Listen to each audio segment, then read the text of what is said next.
Oke teman-teman, berjumpa lagi bersama saya di channel Mas Pri. Oke, untuk video kali ini saya akan mempresentasikan suatu slide presentasi yang dimana ini adalah salah satu pemenuhan tugas saya.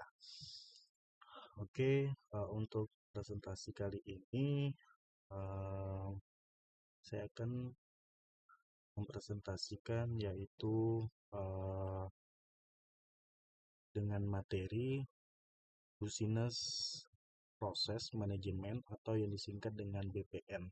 Akan tetapi untuk permasalahannya yang akan saya kupas di sini yaitu yang tentang manajemen risikonya ya teman-teman. Oke, langsung saja kita masuk ke slide presentasinya. Nah, sebelum kita masuk ke materinya, seperti yang saya bilang tadi, kita akan mengupas di permasalahan manajemen risikonya. Sebelumnya, perkenalkan nama saya Supriyanto dengan NPM 15120014 dari Prodi Sistem Informasi semester 3. Oke, kita next.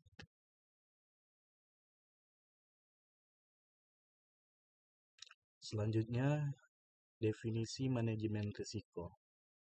Di mana definisi manajemen risiko di sini yaitu adalah suatu proses sistematis untuk mengidentifikasi, menganalisis, menilai, mengendalikan, dan memantau risiko-risiko potensial yang dapat mempengaruhi pencapaian tujuan organisasi atau suatu proyek, di mana tujuan utama dari manajemen risiko ini adalah untuk meminimalkan dampak negatif dari risiko dan memaksimalkan peluang dan dapat muncul dari satu situasi.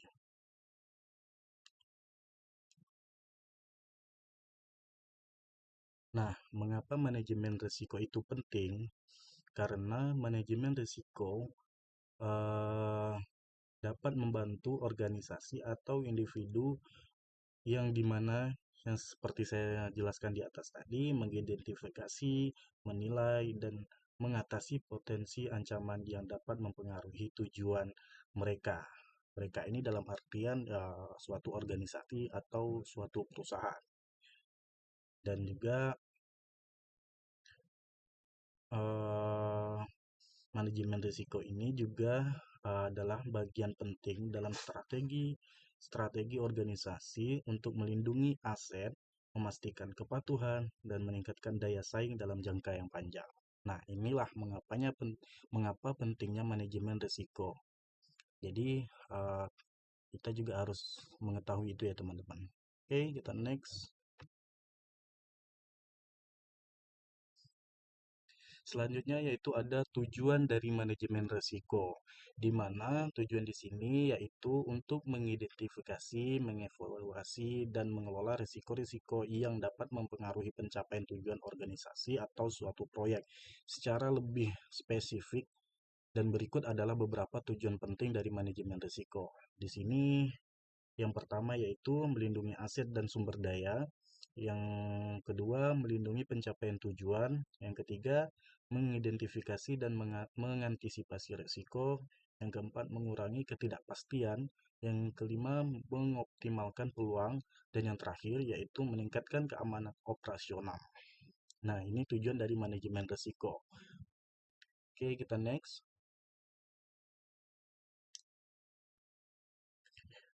Selanjutnya itu ada tahapan-tahapan manajemen risiko. Nah, selain dari tadi itu juga di sini ada tahapan manajemen risikonya. Yang pertama yaitu mengidentifikasi risiko, yang kedua penilaian risiko, yang ketiga penanganan risiko, dan yang keempat monitoring dan review. Nah, ini terdapat tahapan dari manajemen risiko.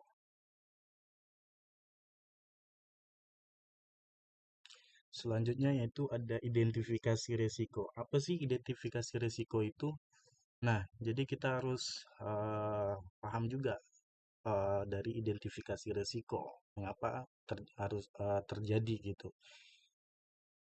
Di sini yaitu kemungkinan terjadinya suatu peristiwa atau kejadian yang dapat berdampak negatif atau positif terhadap pencapaian tujuan atau hasil yang diinginkan.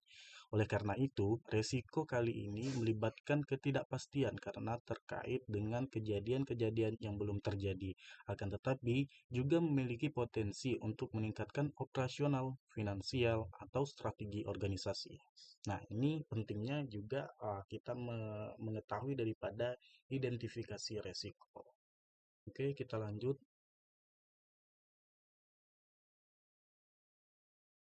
Nah, selanjutnya itu ada jenis-jenis resiko. Nah, di mana jenis-jenis resiko ini juga harus kita perhatikan ya, teman-teman.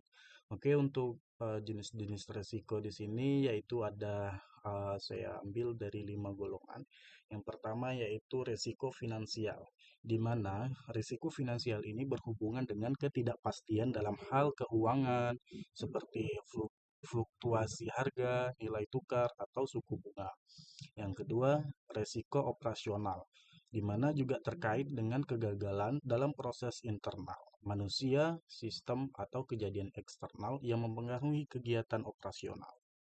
Yang ketiga, resiko strategis, berkaitan dengan keputusan strategis yang dapat mempengaruhi kemampuan organisasi dalam mencapai tujuan jangka panjang. Yang keempat, resiko kepatuhan, di mana resiko kepatuhan ini berhubungan dengan kegagalan memenuhi regulasi atau peraturan yang berlaku yang dapat menyebabkan sanksi hukum. Dan yang terakhir yaitu resiko reputasi.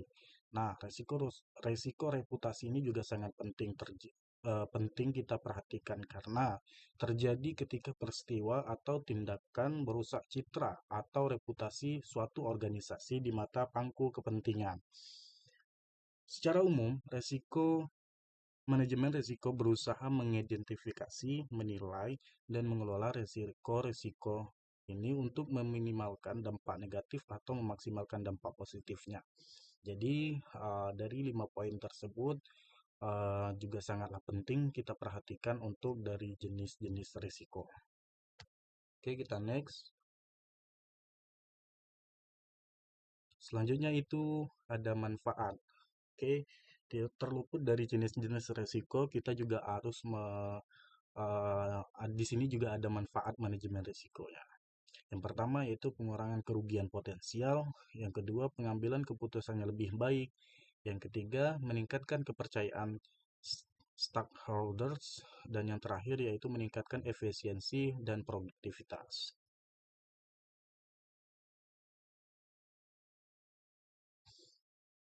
Oke, di sini untuk kesimpulannya yaitu di mana manajemen yang baik juga memastikan keberlangsungan operasional dan meningkatkan efisiensi dengan merespon risiko secara proaktif. Oleh karena itu, penerapan manajemen risiko yang terstruktur dan berkelanjutan menjadi salah satu kunci sukses organisasi dalam mencapai tujuan dan beradaptasi terhadap perubahan lingkungan.